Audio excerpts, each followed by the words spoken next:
des compétitions et remporter des médailles pour l'Afghanistan. La jeune femme de 19 ans est une exception dans un pays musulman où le sport féminin reste largement tabou. Elle a fait ses débuts sur le ring il y a 7 ans, inspirée par des champions comme Mike Tyson ou la fille de Mohamed Ali, Leila. Plus tard, je veux être une boxeuse célèbre, entraîner d'autres boxeuses et avoir mon propre club.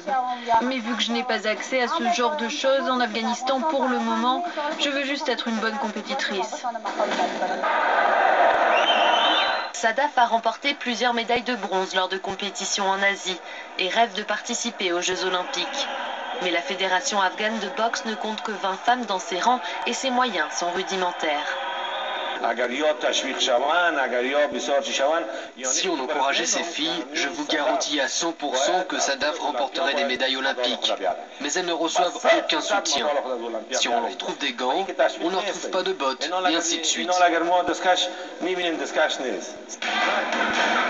La boxeuse n'ira pas à Rio cette année à cause de sa défaite aux Jeux d'Asie du Sud en Inde en février.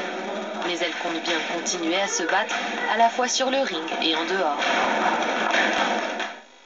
Sissoko, vous qui avez été championne du monde de boxe, ça vous inspire quoi ce sujet de... Moi, j'ai beaucoup d'admiration pour ces femmes parce que finalement leur point c'est leur moyen d'exister, d'être libre. Et de casser les clichés machistes. Avant même de casser les clichés, c'est exister. Voilà, on existe.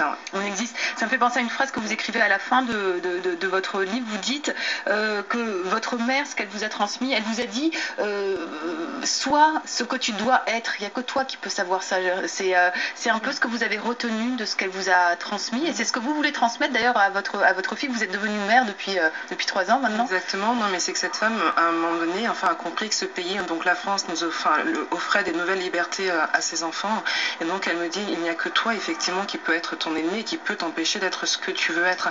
Donc n'aie pas peur. Regarde devant toi et avance.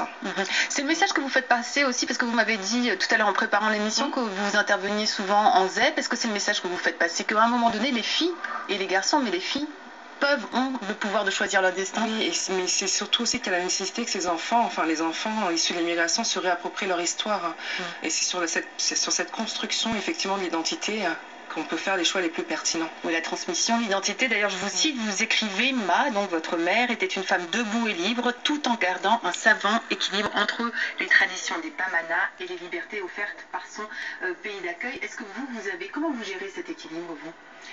Cet équilibre, c'est que j'ai fait des choix, c'est-à-dire que j'ai pris des choses qui me semblaient importantes dans la culture africaine de ma mère, et puis je les ai mélangées à cette culture française qui finalement domine.